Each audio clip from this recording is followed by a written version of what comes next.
पिछले कुछ महीनों से पश्चिम एशिया में जारी युद्ध और हॉर्मुज़ संकट ने पूरी दुनिया की ऊर्जा सुरक्षा पर करारा वार किया है। भारत जैसे देशों के लिए ये स्थिति किसी बड़े आर्थिक खतरे से कम नहीं थी, क्योंकि हम अपनी जरूरत का करीब 88% कच्चा तेल आयात करते हैं। लेकिन इस मुश्किल दौर में एक ऐसा घटनाक्रम सामने आया जिसने भारत पर पड़ने वाले आर्थिक दबाव को काफी हद तक कम किया।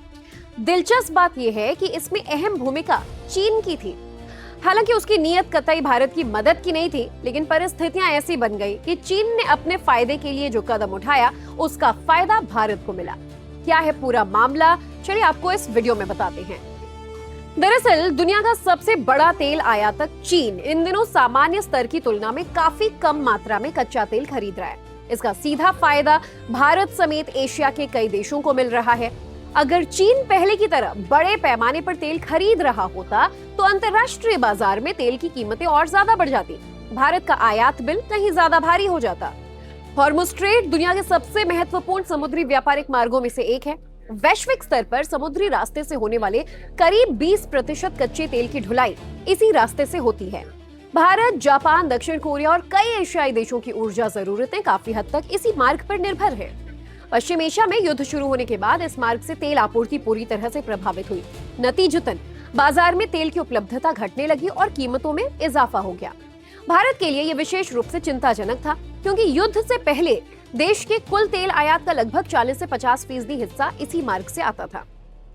अब ऊर्जा बाजार का अध्ययन करने वाली संस्था क्लेपर के आंकड़ों के मुताबिक कई महीनों में चीन का कच्चे तेल का आयात घटकर लगभग 66 लाख बैरल प्रतिदिन रह गया, जो 2016 के बाद का सबसे निचला स्तर है। इसकी कई वजहें हैं। पहली वजह तो यह है कि चीन के पास पहले से ही कच्चे तेल का विशाल भंडार है। उसने वर्षों से रणनीतिक पेट्रोलियम भंडार तैयार किया हुआ है। ऐसे में आपूर्ति संकट के दौरान वो अपने स्टॉक का इस्तेमाल कर रहा है। तो दूसरी वजह चीन की घरेलू अर्थव्यवस्था है। पिछले कुछ समय से वहां आर्थिक गतिविधियों में अपेक्षित तेजी नहीं दिख रही है। औद्योगिक मांग कमजोर है और ईंधन की खपत भी पहले जैसी नहीं है। इसके अलावा इलेक्ट्रिक वाहनों और नवीकरणीय ऊर्जा की ओर तेजी से बढ़ते रुझान ने तेल की मांग पर असर डाला है। यानी चीन फिलहाल बाजार से महंगे दाम पर तेल खरीदने के बजाय अब अपने पुराने भंडार का इस्तेमाल कर रहा है। दुनिया का सबसे बड़ा खरीदार चीन बाजार में खरीद नहीं कर रहा है। ऐसे में स्वाभाविक रूप से अन्य देशों के लिए सप्लाई की कमी नहीं रहती। यानी हॉर्मुज़ संकट के बावजूद बाजार में कच्चे तेल की कमी नहीं हुई और भारत जैसे देशों के लिए तेल खरीद में कोई दिक्कत नहीं आई। हालांकि इस दौरान कीमतें जरूर बढ़ी, लेकिन इस स्थिति में डिमांड एंड सप्लाई का फॉर्मूला काम करता गया और कीमतें बेतहाशा नहीं बढ़ पाई। रूस, वेनेजुएला, पश्चिम अफ्रीका और अमेरिका के कुछ क्षेत्रों से आने वाले कच्चे तेल को सामान्य परिस्थितियों में चीन बड़ी मात्रा में खरीदता था, लेकिन अब भारत, जापान, दक्षिण कोरिया, थाईलैंड और सिंगापुर जैसे देशों को ये तेल अपेक्षाकृत आसानी से उपलब्ध हो रहा है। क्लेपर के अनुसार मई में भारत का तेल आयात लगभग 50 लाख बैरल प्रतिदिन तक पहुंच गया था, जो हाल के वर्षों के सबसे उच्च और ऊंचे स्तरों में से एक है। इसमें रूस और वेनेजुएला के आयात की अहम भूमिका थी। रिपोर्ट के मुताबिक विशेषज्ञ मानते हैं कि अगर चीन भी उसी समय बड़ी मात्रा में तेल खरीदता तो एशियाई देशों के लिए पर्याप्त सप्लाई भी उपलब्ध नहीं होती और कीमतें काफी ज्यादा बढ़ जाती। भारत दुनिया का तीसरा सबसे बड़ा तेल उपभोक्ता देश है। हर साल देश लगभग 180 से 200 करोड़ बैरल कच्चे तेल का आयात करता है। इसका मतलब ये है कि अंतर्राष्ट्रीय बाजार में तेल की कीमत में केवल $1 प्रति बैरल की वृद्धि भी भारत के वार्षिक आयात बिल में लगभग $2 अरब तक का अतिरिक्त बोझ डाल सकती है। यही कारण है कि तेल की कीमतों में मामूली उछाल का असर भी सीधा भारत की अर्थव्यवस्था, महंगाई और सरकार की वित्तीय स्थिति पर पड़ता है। विश्लेषकों का कहना है कि युद्ध के शुरुआती चरण में तेल की कीमतें $150 प्रति बैरल तक पहुंचने की आशंका जताई जा रही थी। हालांकि चीन की कमजोर खरीदारी और कई देशों द्वारा अपने रणनीतिक भंडार से तेल जारी किए जाने के वजह से कीमतें उस स्तर पर स्थायी रूप से नहीं पहुंची हैं। वहीं भारत के लिए यह घटनाक्रम अस्थायी राहत जरूर लेकर आए, लेकिन इससे ऊर्जा सुरक्षा की मूल समस्या खत्म नहीं हुई है। देश अभी भी अपनी जरूरतों के लिए बड़े पैमाने पर आयाती तेल पर निर्भर है।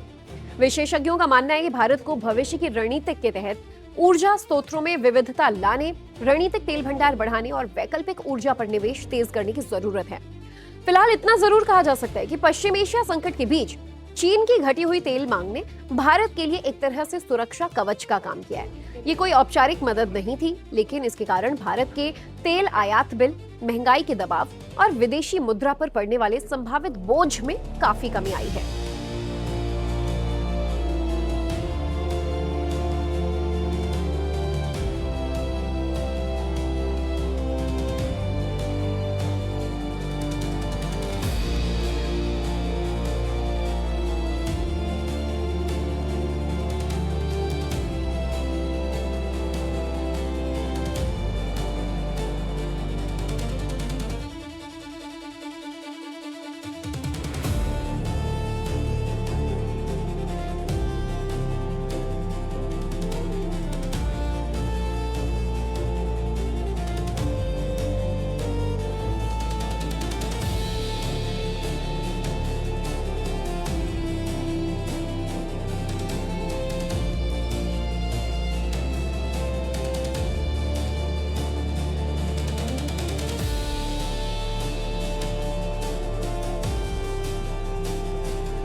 खबरों की रणभूमि में यहां शोर नहीं सोच लड़ती है, जहां शब्द नहीं फैक्ट्स वार करते हैं और हर सवाल खोलता है सच की नई परत।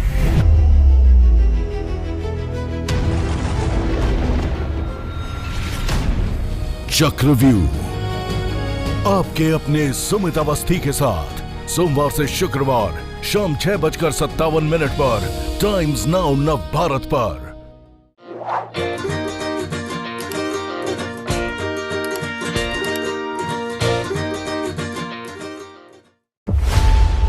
खबरों की रणभूमि में यहां शोर नहीं सोच लड़ती है, जहां शब्द नहीं फैक्ट्स वार करते हैं और हर सवाल खोलता है सच की नई परत।